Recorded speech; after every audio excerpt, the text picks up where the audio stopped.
ഒരമ്മയുടെ വാക്കാണത്. എൻ്റെ കുട്ടി എന്ന് പറഞ്ഞാൽ അത് എത്രത്തോളമാണ് ആ അമ്മയുടെ നെഞ്ചുരുകണമെന്നുള്ളത് 18 വയസ്സാവാൻ പോകുന്ന ഏതൊരു ആൺകുട്ടിക്കും ഇന്ന് പറഞ്ഞ് മനസ്സിലാക്കി കൊടുക്കേണ്ടത് ഇതാണ്. ഇതൊരു പാഠമാണ്. ആ മനുഷ്യൻ്റെ ജീവൻ അയാൾ ബലിയാടായി പോയി. ഭാഗത്ത് അറിയാതെ, ആ സ്ത്രീ അറിയുന്നില്ല, തട്ടുകയെന്ന് വിചാരിക്കാം. അങ്ങനെ തട്ടുന്നൊരു സിറ്റുവേഷനിൽ ചിലപ്പോൾ ഒരു പക്ഷേ അറിഞ്ഞു കഴിഞ്ഞാൽ മാറും സ്ത്രീകളിലെ. പക്ഷെ ഒരു സ്ത്രീ ഇനിയിപ്പോൾ അത് അറിഞ്ഞുകൊണ്ട് ഈ തട്ടിയത് പിടിക്കാനാണെങ്കിലും, ഈ തട്ടിയ സംഭവം പിടിക്കാനാണെങ്കിൽ കൂടി ഒരു സ്ത്രീ മാറിടം വെച്ചു കൊടുക്കുമോ? എൻ്റെ ഒരു പേഴ്സണൽ ഇത് പ്രകാരം ഒരു സ്ത്രീയെ സംബന്ധിച്ച് ആ സ്ത്രീയുടെ മാറിടത്തിൽ ഒരു പുരുഷൻ്റെ അന്യപുരുഷൻ്റെ കൈ ഏതെങ്കിലും ശരീരഭാഗം ജസ്റ്റ് തട്ടിയാൽ പോലും ഇങ്ങനെ ഞെട്ടുന്ന സ്ത്രീകളാണ് എനിക്ക് ചുറ്റുമുള്ളത്. ഞാൻ എന്തൊരവസ്ഥ അത് എന്നാ തീരുക? ആയിക്കോട്ടെ, എൻ്റെ കുട്ടിക്ക് എനിക്കുള്ള യോഗം ഇനി വേറെ ഒരമ്മമാർക്ക് ആർക്കും വരരുതേ. അത് മാത്രമേ എനിക്കൊരു പ്രാർത്ഥനയുള്ളൂ. എൻ്റെ മോൻ പോയ മാതിരി ഞാൻ ആർക്കും ഉണ്ടാവരുതേ. അത്ര വേദനിച്ചിട്ടാണ് ഞാനിത് പറയണത്. എൻ്റെ കുട്ടി അങ്ങനത്തെ ഒരു കുട്ടിയേ അല്ലല്ലോ, ഒരു ചീത്ത സ്വഭാവം ഇല്ലാത്തൊരു മോനാണല്ലോ. എന്തൊരവസ്ഥ അത് എന്നാ. നമസ്കാരം ആൻഡ് വെൽക്കം ബാക്ക്. ഏതൊരു ഡിവൈസ്, ഇപ്പോൾ മൊബൈൽ ഡിവൈസ് ആണെങ്കിലും ടി വി ആണെങ്കിലും സോഷ്യൽ മീഡിയ പറയണ്ട. മീഡിയ തുറന്നാൽ ഏറ്റവും കൂടുതൽ നമ്മളിപ്പോൾ ഇത് കാണുന്ന ന്യൂസ്, കേൾക്കുന്ന ന്യൂസ് കംപ്ലീറ്റ് ഇതാണ്. എനിക്ക് തോന്നുന്നു ഈയിടെയായിട്ട് സമൂഹം മൊത്തം ഏത് മീഡിയ ആയിക്കോട്ടെ, സോഷ്യൽ മീഡിയ അല്ലെങ്കിൽ ന്യൂസ് ചാനൽസ്, എന്തിലും, എസ്പെഷ്യലി ഫേസ്ബുക്ക് ആണെങ്കിലും ഇൻസ്റ്റഗ്രാം, യൂട്യൂബ് എല്ലാം ഒന്നടങ്കം ചർച്ച ചെയ്തിട്ടുള്ള ഒരു വിഷയം, ഇതുപോലത്തെ ഒരു വിഷയം വേറെ ഉണ്ടായിട്ടില്ല. അൺഫോർച്ചുനേറ്റ് ആയിട്ടുള്ള ഇൻസിഡൻ്റാണ്. ഇതുപോലത്തെ വിഷയങ്ങൾ ചർച്ച ചെയ്യുക എന്ന് പറഞ്ഞാൽ അത്ര സുഖമുള്ള പരിപാടിയില്ല. കാരണം വെച്ചാൽ വിഷയങ്ങളൊക്കെ ഒരുവിധം എല്ലാവരും അറിഞ്ഞിട്ടുണ്ടായിരിക്കും. ഫസ്റ്റ് ഞാൻ 2 വീഡിയോ ക്ലിപ്പ് കാണിച്ചു. ഫസ്റ്റ് വീഡിയോ ക്ലിപ്പിലുണ്ടായിട്ടുള്ള വ്യക്തി ഷിംജിത മുസ്തഫ വളരെ ഫേമസ് ആയി. എന്താണോ ആഗ്രഹിച്ചത് അത് നേടിയെടുത്തു അല്ലേ? അതിനും വേണം ഒരു യോഗം എന്ന് പറഞ്ഞാൽ. യോഗം എന്ന് പറഞ്ഞാൽ പൊതുയോഗം അല്ല അറിയും ഞങ്ങളുടെ നാട്ടിൽ. ഞാൻ മഞ്ചേരിയാണ്, ഇത് അരീക്കോട്ടേക്കാണ് കല്യാണം കഴിച്ചിരിക്കുന്നത്. കുറച്ച് ഡീറ്റെയിൽസ്, വളരെ സീരിയസ് ആയിട്ടുള്ള കുറച്ച് കാര്യങ്ങൾ, ഒരുപക്ഷെ ചിലപ്പോൾ സോഷ്യൽ മീഡിയയിൽ എത്ര പേര് നിങ്ങൾ അറിഞ്ഞു എന്നുള്ള അറിയില്ല. കുറച്ച് കാര്യങ്ങൾ വളരെ സീരിയസ് ആയിട്ട് പറയാനുണ്ട്. അപ്പോൾ ദയവ് ഇത് ഈ വീഡിയോ കംപ്ലീറ്റ് ആയിട്ട് കാണാൻ ശ്രമിക്കുക. കാരണം വടകരയിൽ നിന്ന് അവിടെ നിങ്ങോട്ട് കല്യാണം കഴിച്ചാണ്, അരീക്കോട്ടേക്ക് കല്യാണം കഴിച്ചാണ്. 14-ാം വാർഡ് അവിടെ ചെമ്പ്രക്കാട്ടൂർ എന്ന് പറഞ്ഞ സ്ഥലമുണ്ട്, കീശ്ശേരി നിങ്ങോട്ട് ഒക്കെ ഈ സ്ഥലത്തുള്ളവർക്ക് അറിയാം. അവിടുത്തെ വാർഡ് മെമ്പറായിരുന്നു, MCOM ആണ്.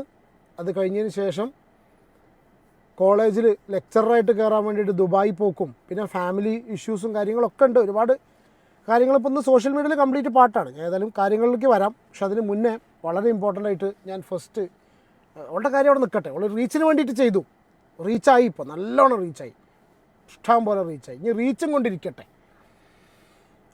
രണ്ടാമത് കാണിച്ചിട്ടുള്ള ക്ലിപ്പുണ്ട്, എന്നെ ഏറ്റവും കൂടുതൽ മനസ്സിൽ നിന്ന് വിഷമിപ്പിച്ചിട്ടുള്ള ഒരു വീഡിയോ ക്ലിപ്പാണ്. അമ്മയുടെ അച്ഛനും അതെ, അമ്മയതെ. അച്ഛൻ കരഞ്ഞില്ല എന്ന് വിചാരിച്ചിട്ട് അച്ഛന് വിഷമില്ല എന്നല്ലല്ലോ, അല്ല, അത് അങ്ങനെ ആരും പറഞ്ഞിട്ടല്ല. ഞാൻ പറയുക, അച്ഛനും അമ്മയും തമ്മിലുള്ള ഡിഫറൻസ്, ഒരു ആൺകുട്ടിയുടെ അച്ഛനും അമ്മയും ആണ് ഈ ഇരുന്നിട്ട് നിസ്സഹായരായിട്ട് ഇരുന്ന് കരയുന്നൊരവസ്ഥ. ആ അമ്മയുടെ കരച്ചിലിൻ്റെ വീഡിയോ അതുകൊണ്ടാണ് ഞാൻ ഫസ്റ്റ് തന്നെ ഇട്ടിട്ടുള്ളത്. അച്ഛന് ഒരു കേസുമായിട്ട് മുന്നോട്ട് പോവുകയാണ്. മാത്രമല്ല, ഇവൾക്കെതിരെ ഒരുപാട് കേസുകൾ വന്നതിൽ ഒരു കേസ്, ഞാൻ അതിൻ്റെ ഡീറ്റെയിൽസും കാര്യങ്ങളും ഞാൻ വയ്ക്കാൻ ഇവിടെ ഒക്കെ വയ്ക്കുന്നുണ്ട്. ആദ്യം ഞാൻ ഫസ്റ്റ് കാണിച്ചിട്ടുള്ള ആ ഒരു ക്ലിപ്പിൻ്റെ ബാക്കി, അതായത് ആ അമ്മയുടെ വാക്കുകൾ, ആ അച്ഛൻ്റെ വാക്കുകൾ കേൾക്കാതിരിക്കാൻ പാടില്ല. നമ്മളത് കേൾക്കണം, ഓരോ വ്യക്തിയും കേൾക്കണം. പ്രത്യേകിച്ച് ആൺമക്കളുള്ള ഓരോ വ്യക്തികളും, അല്ലെങ്കിൽ നാളെ നിങ്ങൾക്കും കുട്ടികളുണ്ടാവാം. നിങ്ങളിപ്പോൾ പ്രായമാവാത്ത മക്കളായിരിക്കാം. ഒരു 18-19 വയസ്സ് മുതലുള്ള ഏതൊരു പുരുഷനും സ്ത്രീയാണെങ്കിലും എല്ലാവരും കേൾക്കേണ്ടതാണ്. കാരണം വെച്ചാൽ നാളെ നിങ്ങൾക്കൊക്കെ മക്കളുണ്ടായിരിക്കും. അത് ആണും ആവാം പെണ്ണും ആവാം. ഇത്രയും കാലം നമ്മൾ പെൺമക്കളുടെ കാര്യത്തിൽ സംസാരിച്ചെങ്കിൽ ഇതുപോലത്തെ ചില കാര്യങ്ങളും ചതിക്കുഴികളും ഒളിഞ്ഞു കിടക്കുന്നുണ്ട്. അപ്പോൾ അത് പിന്നെ ജസ്റ്റ് ഞാനൊരു ക്ലിപ്പ് ഇവിടെ പ്ലേ ചെയ്യാം. അത് കഴിഞ്ഞതിന് ശേഷം ബാക്കിയുള്ള കാര്യങ്ങളിലേക്ക് പോകാം. കാരണം എന്താ വെച്ചാൽ ഇപ്പോൾ ഇവക്ക് പിന്നെ സപ്പോർട്ട് കൂടുകയാണ്. നമ്മൾ പറയില്ലേ, അമ്മേനെ തല്ലിയാലും 2 വിഭാഗം എന്ന് പറഞ്ഞ മാതിരി ഇവൾക്കും സപ്പോർട്ടുണ്ട്. ഇവൾക്ക് സപ്പോർട്ട് കൂടി വരികയാണ്. ഈ സ്ത്രീകൾ അതിക്രമം നേരിടുന്ന ബസ്സിൽ ഓടിയുമ്പോഴും പബ്ലിക് ട്രാൻസ്പോർട്ട്, പൊതുയിടങ്ങളിൽ വെച്ചിട്ട് സ്ത്രീകൾ അതിക്രമം നേരിടുന്ന സമയത്ത് എപ്പോഴും സംസാരിച്ചിട്ടുള്ള ഒരുപാട് വ്യക്തികളിൽപ്പെട്ട ഒരാളാണ് ഞാൻ.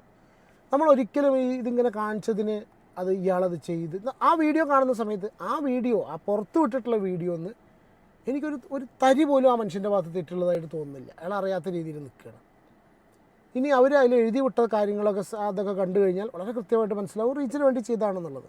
അങ്ങനെ തന്നെയാണ്, അത് വളരെ കൃത്യമായിട്ട് മനസ്സിലാവുന്ന കേസുകൾ. മറിച്ച് എന്തെങ്കിലും ഉണ്ടായിട്ടുണ്ടെങ്കിൽ അതിനാണ് ഇവിടെ നിയമ സംവിധാനം ഉള്ളത്. ഇപ്പോൾ എല്ലാവരും റെഫർ ചെയ്യുന്നത് സവാദിൻ്റെ കേസാണെങ്കിൽ, സവാദ് ഇപ്പോൾ ഒരു പോസ്റ്റ് ഇട്ടിട്ടുണ്ട്, അതും നമുക്ക് ചർച്ച ചെയ്യണം. കാരണം സവാദ് അവൻ്റെ സ്വന്തം ഒരേ ഗണത്തിൽ ഈ ചങ്ങായിനെ പെടുത്തിയിട്ടുണ്ട്. അതുകൊണ്ടുകൂടി ആയിരിക്കാം ഒരു പക്ഷേ ഇയാൾ ഇങ്ങനെ ചെയ്തിട്ടുള്ളത്. കാരണം അയാൾ ആ ഒരു ഗണത്തിലേക്ക് പെടുത്തി. അപ്പോൾ സവാദിൻ്റെ കേസിൽ എന്താ വെച്ചാൽ മസ്താനി അവിടെ വളരെ കൃത്യമായിട്ട് പ്രതികരിച്ചു. ആ പ്രതികരിക്കുന്നത് വീഡിയോ എടുത്തു, മനസ്സിലായോ? അതായത് കാണിക്കുന്നത് എല്ലാം വളരെ കൃത്യമായിട്ട് എവിഡൻ്റ് ആയിട്ടുള്ള സംഭവമാണ് മുന്നോട്ട് പോയത്. പിന്നെ ഇവൻ തന്നെ വേറെ പല കാര്യങ്ങളിലും പെട്ടിട്ടുണ്ട്.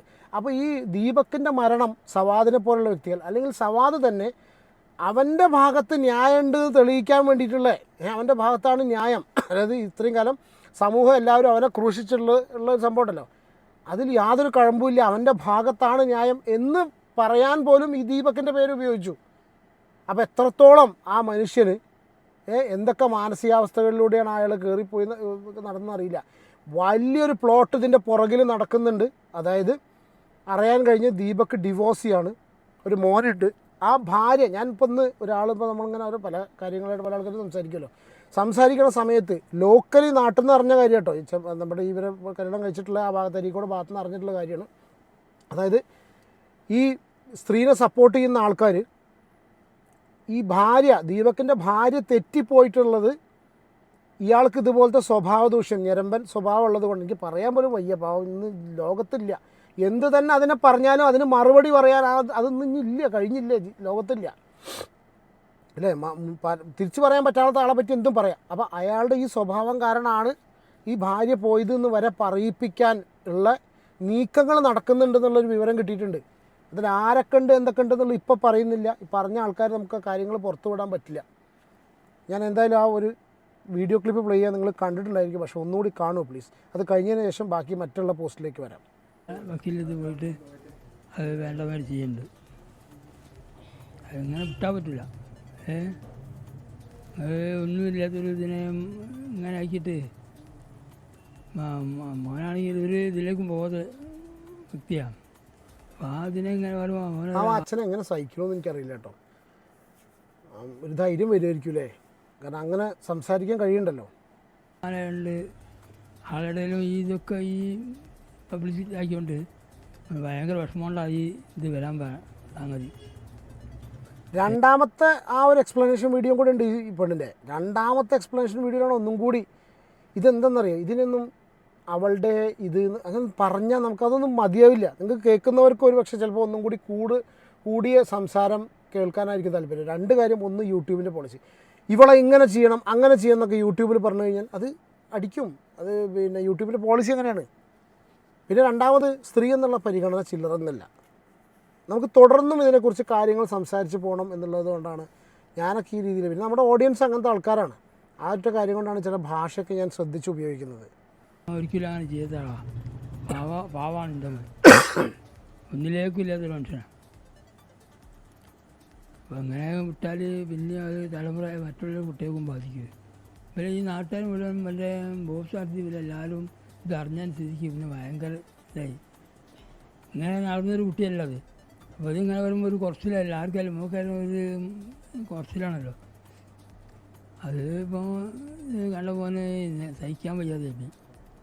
അതൊരു ചീത്ത സമയത്ത് കുട്ടി എൻ്റെ എന്നെ കുട്ടിക്ക് താങ്ങാൻ പറ്റിയിട്ടുണ്ടാവില്ല. വേറെയൊന്നും എനിക്ക് പറയാം, എൻ്റെ കുട്ടിക്ക് ഇത് താങ്ങാൻ പറ്റില്ല. അതാണ് എൻ്റെ കുട്ടി ഇങ്ങനെ എൻ്റെ മുഖം ഓർമ്മ കുട്ടി ഇത് ചെയ്താഞ്ഞത്. എൻ്റെ കുട്ടിക്ക് ഇത് താങ്ങാൻ പറ്റില്ല. അത്രത്തെ ഒരു പേർക്ക് ഈ വയസ്സ് വരെ എൻ്റെ കുട്ടി ഒരു ചീത്തപ്പേര് എൻ്റെ കുട്ടി പറയിപ്പിച്ചിട്ടില്ല. എൻ്റെ കുട്ടിക്ക് താങ്ങാൻ പറ്റുന്നുണ്ടാവില്ല. അതുകൊണ്ട് അതാണ് എൻ്റെ കുട്ടിക്ക് ഇങ്ങനെ സംഭവിച്ചത്.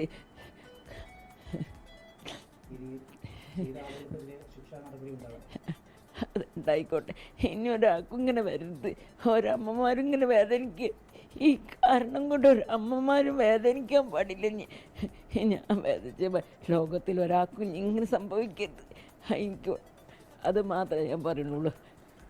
ഒരമ്മയുടെ വാക്കാണ്, ഒരമ്മയുടെ വാക്കാണത്. എൻ്റെ കുട്ടി എന്ന് പറഞ്ഞാൽ അത് എത്രത്തോളമാണ് ആ അമ്മയുടെ നെഞ്ചുരുകണെന്നുള്ളത്, എത്രത്തോളം ആ അമ്മയുടെ നെഞ്ചുരുകണത്. എൻ്റെ കുട്ടിക്ക് താങ്ങാൻ പറ്റിയിട്ടുണ്ടാവില്ല എന്ന് ആ ഒരൊറ്റ വാക്കിലുണ്ട് ഇതിനെല്ലാത്തിൻ്റെയും ഉത്തരം.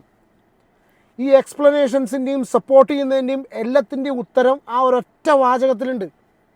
ആ വീഡിയോ തന്നെ ആധാരമാക്കിയിട്ടാണ് ഈ പുകിൽ കംപ്ലീറ്റ് ഉണ്ടാവുന്നത്. അങ്ങനെ ഉണ്ടാവുന്നതെങ്കിൽ അതിനുള്ള എല്ലാത്തിനുമുള്ള ഉത്തരം പോലെയാണ് ഈ അമ്മയുടെ വാക്ക്. മനസ്സിലായോ? എൻ്റെ കുട്ടിക്ക് അത് താങ്ങാൻ പറ്റിയിട്ടുണ്ടാവില്ല എന്ന്. എല്ലാവർക്കും താങ്ങാൻ പറ്റില്ല, എല്ലാവരും ഒരേ മനക്കെട്ടുള്ള ആൾക്കാരല്ല. ഇന്ന് എൻ്റെ വീട്ടിൽ മുതൽ എല്ലാ മക്കളോടും 18 വയസ്സാവുന്ന അതിന് മുന്നേ തന്നെ ഇല്ല എല്ലാ മക്കളും 18 ആവണ്ട, 18 പറഞ്ഞാൽ നിയമത്തിനെ പേടിയിലുണ്ട്, ചിലപ്പോൾ ഇത് പേടിക്കും. കാരണം അങ്ങനെ ആവുമ്പോൾ ഒരു 18 വയസ്സ് താഴെയുള്ള കുട്ടി എന്ന് പറയുമ്പോൾ കുറച്ചെങ്കിലും നിയമത്തിൻ്റെ അത് ഉണ്ടാവുമല്ലോ. 18 വയസ്സാവാൻ പോകുന്ന ഏതൊരു ആൺകുട്ടിക്കും ഇന്ന് പറഞ്ഞ് മനസ്സിലാക്കി കൊടുക്കേണ്ടത് ഇതാണ്. ഇതൊരു പാഠമാണ്. ആ മനുഷ്യൻ്റെ ജീവൻ അയാൾ ബലിയാടായി പോയിട്ട് അയാളുടെ ജീവിതം കൊണ്ട് ഇന്ന് നമ്മുടെ നാട്ടിലെ ചെറുപ്പക്കാർ പബ്ലിക് ട്രാൻസ്പോർട്ടല്ല, പൊതു ഇടങ്ങൾ യൂസ് ചെയ്യുന്ന സമയത്ത് ശ്രദ്ധിക്കേണ്ട കാര്യങ്ങളാണ്. ഇത് ഇങ്ങനത്തെ ഒരു ചതിക്കുഴി കൂടി ഉണ്ട് ഇന്ന് ഇവിടെ വരാൻ കിടക്കുന്നു. നാളെ ഇത് ആർക്കും സംഭവിക്കാം.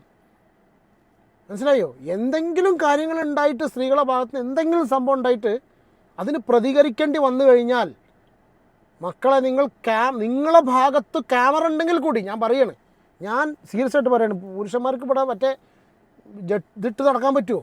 കവചിട്ട് നടക്കാൻ പറ്റുമോ? ചുറ്റും ഒരു സാധനം ഉണ്ടാക്കി നടക്കാൻ പറ്റില്ലല്ലോ. നമുക്ക് പുറത്തിറങ്ങി നടക്കണ്ടേ? ഞാൻ ഇതെന്താ പറയുക വെച്ചാൽ സ്ത്രീകൾക്ക് വേണ്ടി ഒരുപാട് സംസാരിച്ചിട്ടുണ്ട്, ഇനിയും സംസാരിക്കും. പക്ഷേ ഇത് ഈ സിറ്റുവേഷൻ വരുത്തി തീർത്തത് ഇന്ന് ഞാൻ പോലും ഇങ്ങനെ, എനിക്ക് 2 കുട്ടികളോ, ആണുണ്ട് പെണ്ണുണ്ട്, 2 പേരും സുരക്ഷിതരല്ല. നമ്മൾ ഇത്രയും കാലം കാര്യമായിട്ട് സംസാരിച്ചിരുന്നത് പെൺകുട്ടികളുടെ സുരക്ഷയാണെങ്കിൽ ഇതെല്ലാം മിസ്യൂസ് ചെയ്യപ്പെടുന്നു. ഇതാണ് കുറച്ച് കാലങ്ങളായിട്ട് പലരും പറയുന്നത്. നമ്മൾ ഒരിക്കലും എല്ലാ സ്ത്രീകളെയും അധിക്ഷേപിച്ച് സംസാരിക്കുകയല്ല കേട്ടോ. ഒരു സ്ത്രീക്ക് ഞാൻ പറയാൻ പാടില്ലാത്തൊരു കാര്യം ഞാൻ പറയാം, ഞാൻ സീരിയസ് ആയിട്ട് ഞാനിത് പേഴ്സണലി പല ആൾക്കാരോടും സ്ത്രീകളോട് ഷെയർ ചെയ്തപ്പോൾ ഷെയർ ചെയ്ത സമയത്ത് അവർക്ക് വളരെ കൃത്യമായിട്ട് എനിക്ക് റിപ്ലൈ കിട്ടി. അതായത് എന്താ വെച്ചാൽ, നിങ്ങൾ കേൾക്കുന്ന ഒരു സ്ത്രീ ആണെങ്കിൽ നിങ്ങൾ മനസ്സ് കൈവച്ച് പറയൂ. പിന്നെ ഒരു സ്ത്രീ ഇപ്പോൾ ഒരു പുരുഷൻ അറിയാതെ ഒരു സ്ത്രീയുടെ ഇവിടെ ടച്ച് ചെയ്യാന്ന് വിചാരിക്കുക, ഈ ഭാഗത്ത് ശരീരത്തെ ഞാൻ ജസ്റ്റ് ഫോർ എക്സാമ്പിൾ ഈ ഭാഗത്ത് അറിയാതെ ആ സ്ത്രീ അറിയുന്നില്ല തട്ടുക എന്ന് വിചാരിക്കുക. അങ്ങനെ തട്ടുന്നൊരു സിറ്റുവേഷനിൽ ചിലപ്പോൾ ഒരു പക്ഷേ അറിഞ്ഞു കഴിഞ്ഞാൽ മാറും സ്ത്രീകളിലെ. പക്ഷെ ഒരു സ്ത്രീ ഇനിയിപ്പോൾ അത് അറിഞ്ഞുകൊണ്ട് ഈ തട്ടിയത് പിടിക്കാനാണെങ്കിലും, ഈ തട്ടിയ സംഭവം പിടിക്കാനാണെങ്കിൽ കൂടി ഒരു സ്ത്രീ മാറിടം വെച്ച് കൊടുക്കുമോ? എൻ്റെ ഒരു പേഴ്സണൽ ഇത് പ്രകാരം ഒരു സ്ത്രീയെ സംബന്ധിച്ച് ആ സ്ത്രീയുടെ മാറിടത്തിൽ ഒരു പുരുഷൻ്റെ അന്യപുരുഷൻ്റെ കൈ ഏതെങ്കിലും ശരീരഭാഗം ജസ്റ്റ് തട്ടിയാൽ പോലും ഇങ്ങനെ ഞെട്ടുന്ന സ്ത്രീകളാണ് എനിക്ക് ചുറ്റുമുള്ളത്. എനിക്ക് പരിചയമുള്ള കേട്ടോ. ജസ്റ്റ് തട്ടുമ്പോൾ തന്നെ അതൊരു സ്ത്രീയെ സംബന്ധിച്ച് അത് കടന്നുകയറ്റാണ്. അവർക്ക് അത്രയും സ്ത്രീകൾക്ക് ഞാൻ പറഞ്ഞ് മനസ്സിലാവുന്നുണ്ട്, നിങ്ങൾക്ക് അത് ഉൾക്കൊള്ളാൻ പറ്റുമെന്ന് എനിക്കറിയില്ല, പറ്റുന്നുണ്ടായിരിക്കണം. അതൊരു എന്താ പറയുക, ഒരു കരണ്ടടിക്കുന്ന ഷോക്കടിക്കുന്നതിനേക്കാളും ഭയങ്കര ഒരു ട്രോമയായിരിക്കും അത് തട്ടുന്നത്. ആ സ്ഥാനത്ത് ഒരു സ്ത്രീ അവിടം തട്ടാൻ വേണ്ടി വെച്ച് കൊടുക്കുമോ? ഞാൻ ചോദിക്കട്ടെ, ഞാൻ ചോദിക്കുന്ന അർത്ഥത്തിൽ എങ്ങനെ നിങ്ങൾക്ക് എങ്ങനെയാണ് മനസ്സിലാവുന്ന അറിയില്ല. കാരണം എനിക്ക് ഈ ഇമോഷൻസ് വരുന്ന സമയത്ത് ചില സമയത്ത് നമുക്ക് സംസാരിക്കാൻ പറ്റാതെ വരും. അങ്ങനെ ഒരു സ്ത്രീ വെച്ച് കൊടുക്കുമോ? അത് അവർ ചെയ്യുക. എനിക്ക് പല ഇതൊന്നുമല്ല, ഭാഷകൾ വേറെയാണ്. മനസ്സിൻ്റെ ഉള്ളിൽ കൂടി നമ്മൾ ഇതും തമ്മിലുള്ള ഈ കണക്ഷൻ ഉണ്ടല്ലോ, ഈ കണക്ഷനിൽ അതിൻ്റെ ഇടയ്ക്ക് കുറച്ച് എന്താ പറയുക ട്രാൻസ്ക്രിപ്ഷൻ പരിപാടികൾ നടക്കുന്നുണ്ട്. കാരണം ഇവിടെയുള്ള സാധനം ഇങ്ങോട്ട് വന്നു കഴിഞ്ഞാൽ നാളെ എനിക്കാണ് പണി. ഈ പണി നമുക്കാണ് കിട്ടുന്നത്. ഇത് സംസാരിക്കുന്നത് നിങ്ങൾക്കും കിട്ടും, എനിക്ക് കിട്ടും. പക്ഷേ നേരെ സ്ത്രീകൾക്ക് സംസാരിക്കാം. ഒരു സ്ത്രീ ആ മാറിടം തട്ടട്ടെ എന്ന് പറഞ്ഞ് വെച്ചു കൊടുക്കുന്ന സ്ത്രീ ഞാൻ എന്ത് വിളിക്കണം എന്ന് ഞാൻ പറയുന്നില്ല. അവർ ചോദിച്ചാൽ ഞാൻ നിങ്ങൾക്കിട്ട് തരുന്നു, നിങ്ങൾ തീരുമാനിക്കുമെന്ന് എനിക്കും പറയാം, ഞാനത് പറയുന്നില്ല. ഇതുപോലെ ഈ മാറിടം വെച്ച് കൊടുക്കുന്ന ഈ ഒരു തട്ടാൻ വേണ്ടി വെച്ച് കൊടുക്കുന്ന സ്ത്രീ, ഞാൻ മനസ്സിലായില്ലേ, തട്ടുമ്പോൾ ഒരു സ്ത്രീക്ക് എത്രത്തോളം ഒരു ഷോക്ക് ഉണ്ടായിരിക്കുമോ അതേ ഇതിൽപ്പെട്ടിട്ടുള്ള സ്ത്രീ ഒരു പ്രൈവറ്റ് പാർട്ട് ഇങ്ങനെ വെച്ച് കൊടുക്കുന്ന അവരെ ഞാൻ എന്ത് വിളിക്കണം നിങ്ങൾ പറയൂ എന്ന് ഞാൻ നിങ്ങൾക്ക് ഇട്ട് തരാൻ വേണമെങ്കിൽ അവൾ കാണിച്ച പോലെ ചെയ്യാം. അവളതാ ഇവനെ ഞാൻ നിങ്ങൾക്കിട്ട് തരുന്നു എന്ന് പറഞ്ഞു. അതുതന്നെയാണ് പ്രശ്നം. ഇട്ടുകൊടുത്തു, വിചാരണയ്ക്ക് ഇട്ടുകൊടുത്തു, പൊതുസമൂഹത്തിന് മുന്നിൽ വിചാരണയ്ക്ക് ഇട്ടുകൊടുത്തു. അതായത് സെക്കൻഡുകൾ മാത്രം സെക്കൻഡുകൾ മാത്രം കാണിക്കുന്ന ക്ലിപ്പ്, അതും എഡിറ്റ് ചെയ്ത് സ്ലോ മോഷനിലാക്കിയിട്ട്. അത് ഒറിജിനൽ ഫുട്ടേജ് ആയിരിക്കുമോ? എനിക്കിപ്പോൾ അത് സംശയമാണ്. അതൊക്കെ ചെയ്തൂടെ? നിങ്ങൾ ഫ്ലോ 3 ചോദിക്കും, ഫ്ലോ എന്താണ് ജെമിനി അതൊക്കെ ചോദിക്കും. ടെക്നോളജി ഇസ് ദെയർ, അഡ്വാൻസ്ഡ് ആണ്, ഭയങ്കരമാണ്. 2026 ആണ്. നിങ്ങൾക്ക് എന്ത് വേണമെങ്കിൽ ചെയ്യാം. എന്തൊക്കെ വീഡിയോസ് ആൾക്കാർ ഒരു ജസ്റ്റ് ഫോട്ടോന്ന് മാത്രം ഉണ്ടാക്കുന്നുണ്ട്, മനസ്സിലായോ? അപ്പോൾ അത് ചെയ്യാം. അതും സ്ലോ മോഷനിലാക്കി കഴിഞ്ഞു. സ്പീഡിലാണെങ്കിൽ ഇത്രയേ ഉള്ളൂ, അത് ഇങ്ങനെയുള്ളൂ. ഇത് സ്ലോ മോഷനിലാകുമ്പോൾ അങ്ങനെ തോന്നുകയാണ്. ഞാനത് സ്പീഡ് ഡൗൺലോഡ് ചെയ്ത് സ്പീഡ് കൂട്ടി നോക്കി. Bloody she's done it like എന്താ പറയാന്ന് എനിക്കറിയില്ല. ഇന്ന് നമ്മളെ കുട്ടികളോട് ആൺമക്കളോട് പറഞ്ഞു കൊടുക്കേണ്ടത് സോഷ്യൽ മീഡിയയാണ് ഏറ്റവും വലിയ ആപത്ത്. സോഷ്യൽ മീഡിയ ന്യൂക്ലിയർ ബോംബ്, അതായത് ഏറ്റവും ഡിസ്ട്രക്റ്റീവായിട്ടുള്ള സംഭവത്തിനേക്കാളും ഡേഞ്ചറാണ്.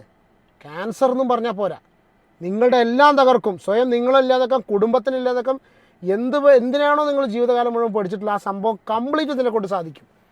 കാരണം ഇന്ന് മക്കളെ പ്രിപ്പയർഡ് ആക്കേണ്ടത് സോഷ്യൽ മീഡിയയ്ക്ക് എഗെയിൻസ്റ്റ് ആയിട്ടാണ്. സമൂഹ മാധ്യമങ്ങളിൽ വരുന്ന കാര്യങ്ങൾ, അതിനുള്ള വിചാരണ, ഇങ്ങനത്തെ സംഭവങ്ങൾക്കാണ് മക്കളെന്ന് പ്രാപ്തരാക്കേണ്ടത്. കുട്ടികളോട് പറഞ്ഞു കൊടുക്കേണ്ടതാ. എന്ത് തന്നെ സംഭവിച്ചാൽ, ഇപ്പോൾ നമ്മൾ പറഞ്ഞു കൊടുക്കില്ല, എന്ത് തന്നെ നീ ചില കുട്ടികൾ, നീ ഇനിയിപ്പോൾ ആരെങ്കിലും അബദ്ധവശാൽ എന്തെങ്കിലും അപകടം പറ്റിപ്പോയത് നീ ഓടിയൊന്ന് പറയട്ടോ.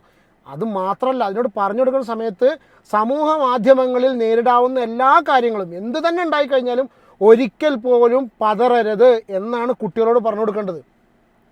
ഇതിന് സപ്പോർട്ടായിട്ട് വന്നവർ ശ്രീലക്ഷ്മി അറക്കൽ, നന്നായി. കുറേ കാലമായിട്ട് പീഡിപ്പിക്കപ്പെടുന്നവർ അല്ലേ എന്താണ് ആത്മഹത്യ ചെയ്യുന്നത്, ഇനി തിരിച്ചാകട്ടെ. ഈ മരണത്തിലൂടെയെങ്കിലും ബസ്സിൽ ആക്രമിക്കപ്പെടുന്ന സ്ത്രീകൾക്ക് നീതി കിട്ടട്ടെ. സ്ത്രീകൾക്ക് നീതി കൊടുക്കണ്ടെന്ന് ഇവിടെ ആരും പറഞ്ഞിട്ടില്ല. എല്ലാ പുരുഷനും സംസാരിച്ചിട്ടേ ഉള്ളൂ. നീയൊക്കെ അന്നും പറയുന്നില്ല. ആരെങ്കിലും ആത്മഹത്യ ചെയ്യുമെന്ന് കരുതി നിങ്ങൾ നേരെ നടക്കുന്ന ചൂഷണം മൊബൈലിൽ പകർത്തുന്നത് നിർത്താതെ ഇരിക്കുക. ഇനിയെങ്കിലും ബസ്സിൽ കൈയും കാലും, എത്ര വളരെ മോശമായിട്ടാണ് ഒരു ഡെഡ് ബോഡി, ഒരു മരിച്ചുപോയൊരു മനുഷ്യനെ ഇത്രയധികം മോശമാക്കി അധിക്ഷേപിച്ചിട്ടുണ്ട്. On what basis?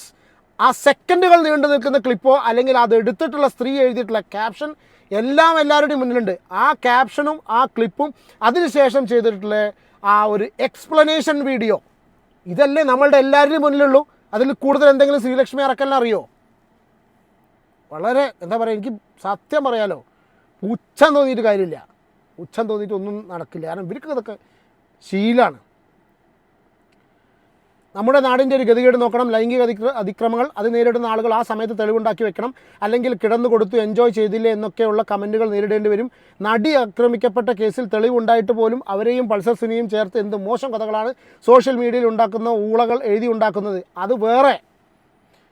ഇപ്പോൾ ഉണ്ടായ സംഭവത്തിൽ ഒരിക്കലും ആ പെൺകുട്ടിക്കെതിരെ കേസെടുക്കരുത്. കാരണം കേസെടുത്താൽ നാളെ വേറെ ഒരു പെൺകുട്ടിക്ക് പ്രതികരിക്കാനോ അതുപോലെ വീഡിയോ എടുത്ത് തെളിവ് സൂക്ഷിക്കാനോ കഴിഞ്ഞ് നീ അല്ല അവിടുത്തെ കോടതി. കേസ് എടുക്കണം. നീ അല്ല ഇവിടുത്തെ കോടതി. നീ അല്ല ഇവിടുത്തെ എല്ലാ കാര്യങ്ങളും തീരുമാനിക്കുന്നത്. ഇവിടുത്തെ എല്ലാം തീരുമാനിക്കുന്നത് ശ്രീലക്ഷ്മി അറക്കലല്ല. എന്താ കേസ് എടുക്കരുതെന്ന്? എനിക്ക് ആ വീഡിയോ കണ്ട മാത്രത്തിൽ തന്നെ മനസ്സിലായി അയാൾ വൃത്തികെട്ടവനാണെന്ന്. എണീച്ചൊന്ന് കൈയടിക്കാം, എണീച്ചൊന്ന് സല്യൂട്ട് അടിക്കാം. മാത്രത്തിൽ മനസ്സിലായി അയാൾ വൃത്തികെട്ടവനാണെന്ന്. നിനക്ക് മനസ്സിലായി, പക്ഷെ നിൻ്റെ കൂടെ നിൽക്കില്ല കേട്ടോ ആൾക്കാർ. ഇല്ലെങ്കിൽ ഒരിക്കലും അവളുടെ ശരീരത്തിൽ സ്പർശിക്കില്ലായിരുന്നു. അത് കറക്റ്റ്. പബ്ലിക് ട്രാൻസ്പോർട്ടാണ് സ്ത്രീയെ. ഇത് കറക്റ്റ്. അവളുടെ ബ്രസ്റ്റിൽ തന്നെയാണ് അയാൾ മുതുകിട്ട് സ്പർശിക്കുന്നത്. വീഡിയോ എടുക്കുന്നതിന് മുമ്പ് തന്നെ അയാൾ സ്പർശം തുടങ്ങി എന്ന കാര്യം തന്നെ കൃത്യമാണ്. അത് മനസ്സിലായോ? Very good. ബസ്സിൽ ഇത്ര അനുഭവങ്ങൾ അനുഭവിച്ചവർക്ക് അത് കറക്റ്റായി മനസ്സിലാവും. ബസ്സിൽ ഇവർ മാത്രമല്ല, ഒരുപാട് കാലങ്ങളുടെ അനുഭവിക്കുന്ന സ്ത്രീകളൊക്കെ നമുക്കൊക്കെ നേരിട്ട് അറിയാം. ബസ്സിൽ കയറി പിടിക്കുന്ന ബിരുദന്മാർ എന്താണ് പിടിക്കുന്ന ബിരുദന്മാർ ഭയങ്കര അഭിനയമാണ്. അവന്മാർ കറക്റ്റായിട്ട് അറിയാം. ഇങ്ങനെയൊന്നും അറിയാത്ത പോലെ നിന്നിട്ട് തട്ടുകയും മുട്ടുകയും ചെയ്യുന്ന വയ്യ. മറുപടി ആയിട്ട് ഒരാൾ എഴുതിയിട്ടുണ്ട്, അതും കൂടി വായിക്കാം.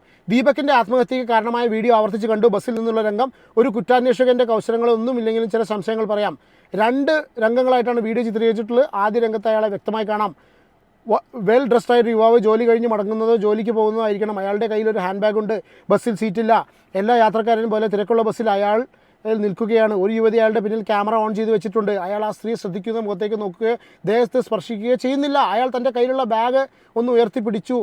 ഒന്നും കാര്യമാക്കാതെ നിൽക്കുന്നു. അയാളുടെ ബോഡി ലാംഗ്വേജിലോ ഫേഷ്യൽ എക്സ്പ്രഷനിലോ ഏതെങ്കിലും രീതിയിൽ അസ്വാഭാവികത കാണുന്നില്ല. അടുത്ത രംഗം സ്ത്രീയെ സ്പർശിച്ചു എന്ന് പറയുന്ന ഭാഗമാണ്. ആ രംഗം ഒരു സ്ലോ മോഷൻ വീഡിയോ ആണ്. എഡിറ്റിങ്ങിലോ വീഡിയോ ചിത്രീകരണത്തിലോ സ്ലോ മോഷൻ എഫക്റ്റ് നൽകിയിട്ടുണ്ട്. ഒരു സ്റ്റോപ്പ് എത്തി എന്നതിന് തെളിവായി ബസ്സിൽ നിന്നും ബെല്ലടിച്ച് ശബ്ദം കേൾക്കാം. സ്റ്റോപ്പ് എത്തിയപ്പോൾ ബസ് നിൽക്കുന്നത് വ്യക്തമാണ്. ആളുകൾ ഇറങ്ങാൻ തിരക്ക് കൂട്ടുന്നത് കാണാം. അയാളും ആ സ്റ്റോപ്പിൽ ഇറങ്ങാൻ നേരമായാണ് ശരീരത്തിൽ ടച്ച് ചെയ്തതായി യുവതി ആരോപിക്കുന്ന ഭാഗമുള്ളത്. സൂക്ഷിച്ചു നോക്കിയാൽ അയാൾ ബസ്സിൽ നിന്നും ഇറങ്ങാൻ നേരം തൻ്റെ കയ്യിലുള്ള ബാഗ് ഉയർത്തിപ്പിടിക്കാൻ ശ്രമിക്കുമ്പോഴാണ് ആദ്യം സ്ത്രീയുടെ ശരീരത്തിൽ ടച്ച് ആവുന്നതെന്നും ആ ബാഗ് മുന്നിലുള്ള ആളുടെ ഇടയിൽ കുടുങ്ങിയപ്പോൾ ആ ബാഗ് വലിക്കാൻ ശ്രമിക്കുന്നതിനിടെയാണ് രണ്ടാമത് ശക്തിയായി സ്ത്രീയുടെ ശരീരത്തിൽ സ്പർശിക്കുന്നതെന്ന് കാണാം. ഇതൊക്കെ എനിക്കും നമുക്കൊക്കെ മനസ്സിലായിട്ടുള്ള കാര്യമാണ്. ബാഗ് കയ്യിൽ പിടിച്ച് തിരക്കുള്ള ബസ്സിൽ യാത്ര ചെയ്ത് പരിചയമുള്ള ഏതൊരാൾക്കും ബസ്സിലോ ട്രെയിനിലോ കയ്യിലുള്ള ബാഗ് ഉണ്ടാകുന്ന ബുദ്ധിമുട്ട് മനസ്സിലാക്കാൻ സാധിക്കും. അയാളുടെ കയ്യിൽ ബാഗ് ഉണ്ടായിരുന്നതിനാൽ സംഭവിച്ച ഒരു ആക്സിഡൻ്റൽ ടച്ച് മാത്രമായിട്ടാണ് വീഡിയോ. ഇതൊരാൾ എഴുതിയതാണ്. ശ്രീലക്ഷ്മിയെ പോലുള്ള അറക്കൽ ആൾക്കാർ. പിന്നെ ഒരു അഡ്വക്കേറ്റ് കേസ് കൊടുത്തിട്ടുണ്ട്, നിങ്ങൾ സ്ക്രീനിൽ കാണുന്നത്. മോളെ ഇനി നമുക്ക് കാണാം. വൈറൽ വീഡിയോയുടെ പിന്നാമ്പുറം ഇനി ജയിലിൽ ചോരുകളായിരിക്കും എന്നൊക്കെ പറഞ്ഞ ഒരാൾ കേസ് കൊടുത്തിട്ടുണ്ട്. ഡീറ്റെയിൽസും കാര്യങ്ങളൊക്കെ എഴുതിയിട്ടുണ്ട്. അതിൽ offences attracted the acts of the respondent constitute cognizable offences under the following provisions: BNS and IT Act, abetment of suicide, abetment defined എന്ന് പറഞ്ഞിട്ടുള്ള 2 സെക്ഷൻസ് ആണ് IT ആക്ട് പ്രകാരം. നിങ്ങളിപ്പോൾ സ്ക്രീനിൽ കാണുന്നുണ്ട്. ഡിജിറ്റലി ഇത് റെസ്പോണ്ടൻ്റെ കണ്ടക്റ്റ് ഇൻറ്റൻഷനലി ഡിജിറ്റലി ആംപ്ലിഫൈഡ്, അതായത് മനഃപൂർവ്വമായിട്ട് പെരുപ്പിച്ച് കാണിച്ചു എന്ന്. ഭയങ്കരം. അതായത് അയാളുടെ ആ ഒരു റെപ്യൂട്ടേഷൻ തകർക്കാൻ വേണ്ടി മാത്രമായിട്ട്, റെപ്യൂട്ടേഷൻ തകർക്കാൻ വേണ്ടിയിട്ട് ഓൺലൈനിൽ അയാൾ നശിപ്പിക്കാൻ, മനുഷ്യനെ തകർക്കുക. എന്നാൽ പേരെടുക്കാമല്ലോ. ഇനി ബിഗ് ബോസ് ഇതിൻ്റെ പുറകിലുണ്ടോ? ഇവളെക്കുറിച്ച് അന്വേഷിച്ച സമയത്തൊക്കെ കുറച്ചൊക്കെ ഒരു എന്താ പറയുക, ഫെയിം ഹംഗ്രി പേഴ്സൺ ആണ്. ഫെയിമൊക്കെ എല്ലാവർക്കും ഇഷ്ടമാണ്. പക്ഷെ അത് ആർത്തി ഉണ്ടല്ലോ, ഓവർ ഭയങ്കരമായിട്ട് ഗ്രീഡി പേഴ്സൺ. ഇനി അങ്ങനത്തെ ആൾക്കാരൊക്കെ ഏറ്റവും ടാർഗറ്റ് ചെയ്യുന്നത് ബിഗ് ബോസ്. കാരണം സ്വാഭാവികമായിട്ടും ഇങ്ങനെ വന്നു കഴിഞ്ഞാൽ ഫേമസ് ആയി കഴിഞ്ഞാൽ വർഷാവർഷം നടക്കുന്ന ചടങ്ങായിട്ടുള്ള ബിഗ് ബോസിലേക്ക് ഒന്നും കൂടി സുഖമായിട്ട് എത്താം. ഒരു പോസ്റ്റ് എഴുതിയാട്ടോ, ദുബായ് മലയാളികൾ സൂക്ഷിക്കുക, അറസ്റ്റ് തടയാൻ വേണ്ടി ഇവൾ ദുബായിലേക്ക് കടന്നതായി സൂചനയുണ്ട്. നീയൊക്കെ എവിടെ പോയി വിളിച്ചാലും കേരള പോലീസ് പൊക്കും മോളെ എന്നൊക്കെ പറഞ്ഞിട്ട് ഒരുപാട് പേര് എഴുതിയിട്ടുണ്ട്. ഇനി സവാദിൻ്റെ പോസ്റ്റ് കണ്ടോളൂ. മരിക്കരുതായിരുന്നു എന്ന് പറയാൻ സവാദ് ഷാ ആരാണ് ഈ കൂട്ടത്തിൽ എഴുതുന്നത്? മരിക്കരുതായിരുന്നു എന്ന് പറയാൻ അർഹതയില്ല. നിങ്ങളുടെ കുടുംബവും കടന്നുപോയ അവസ്ഥ അറിഞ്ഞവർക്കേ അറിയൂ. നീ അതിൽ കയറി കെട്ടരുത് നോക്കോ.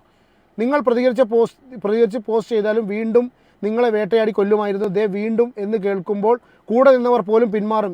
നീ ഒരു ടൂളായിട്ട് ഇത് ഉപയോഗിക്കരുത്. ഇതൊരു ആയുധമാക്കി നിൻ്റെ പരിപാടികൾക്ക് നീ ഉപയോഗിക്കരുത്. ഇതൊരു വലിയ ടീമാണ്. ഇത് ഇപ്പോൾ ട്രെൻഡുമാണ്. അതൊക്കെ സത്യം. പക്ഷെ നീ മിണ്ടരുത് നോക്കോ.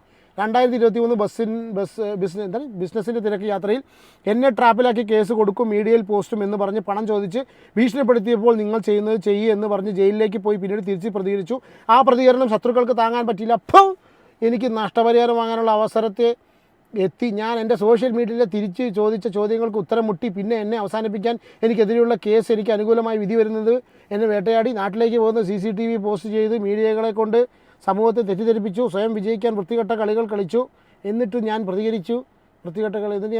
വീണ്ടും എൻ്റെ ഉപ്പാക്ക് സുഖമല്ല, ICUലാണെന്ന് പറഞ്ഞ് നാട്ടിൽ പോകുമ്പോൾ ഞാൻ ബസ്സിൽ കയറുന്ന വീഡിയോ പോസ്റ്റ് ചെയ്ത് സവാദ് വീണ്ടും എന്ന് പറഞ്ഞ് പോസ്റ്റ് ചെയ്തു. ഞാൻ ഒരാളുടെ അടുത്ത് നിൽക്കുന്നതോ ശല്യം ചെയ്യുന്നതോ വീഡിയോ ഇതുവരെ ആരും കണ്ടിട്ടുണ്ടോ? മരണത്തിനും ഭ്രാന്തിനും ഇടയ്ക്ക് കടന്നു പോകുന്ന ഇവൻ്റെ ആരാ എഴുതിക്കണറിയോ? സവാദേ, മറ്റേ ബസ്സിലെ സവാദ്. വീഡിയോ കുറച്ച് ലെങ്തി ആയിപ്പോയി. പറയാതിരിക്കാൻ ചില കാര്യങ്ങൾ പറയാതിരിക്കാൻ വയ്യാത്തതുകൊണ്ട് പറയുന്നു. എന്താണ് നിങ്ങളുടെ അഭിപ്രായം എന്നുള്ളത് കമൻറ്റ് ചെയ്യൂ. ഇത് കാണുന്ന ആൺകുട്ടികൾ ജാഗ്രത, നിങ്ങൾ ഇതിനും പഠിക്കുക. ഇനി എന്തെങ്കിലും നിങ്ങളുടെ ഇതേപോലത്തെ സിറ്റുവേഷൻ വന്നിട്ടുണ്ടെങ്കിൽ പതറരുത്. സോഷ്യൽ മീഡിയ ആണ്, നിങ്ങളെ മാക്സിമം ഇത് ചെയ്യാൻ വേണ്ടി ശ്രമിക്കും എന്ന് നിങ്ങൾ മനസ്സിൽ കണ്ടിട്ട് നിങ്ങൾക്കും സുഹൃത്തുക്കളുണ്ടെങ്കിൽ അവരോട് സംസാരിക്കുക, സഹായം തേടുക. ആരും നിങ്ങളെ സഹായിക്കാതിരിക്കില്ല. അതിനൊരു മനുഷ്യൻ ബലിയാടായിട്ടുണ്ട്. ഇനി ഇതിൻ്റെ ഒരു വശം, വേറൊരു വശം കൂടി ഉണ്ട്. നാളെ പുരുഷന്മാർക്ക് എന്തെങ്കിലും സംഭവിച്ചു കഴിഞ്ഞാൽ അതിന് സപ്പോർട്ട് ചെയ്യാൻ കുറച്ച് കൂട്ടം കൂടാൻ ഇന്ന് ഈ സ്ത്രീ കാരണം, അല്ലെങ്കിൽ ഇവരെ പിന്തുണയ്ക്കുന്ന ഈ സ്ത്രീകൾ കാരണം കുറച്ച് പേര് പുരുഷന്മാരുടെ പുറകെ ഉണ്ടായിരിക്കും. എന്താണ് ഇതിൽ നിങ്ങളുടെ അഭിപ്രായം? കമൻറ്റ് നമുക്ക് അടുത്തൊരു വീഡിയോയിൽ കാണാം. Take care and God bless. By.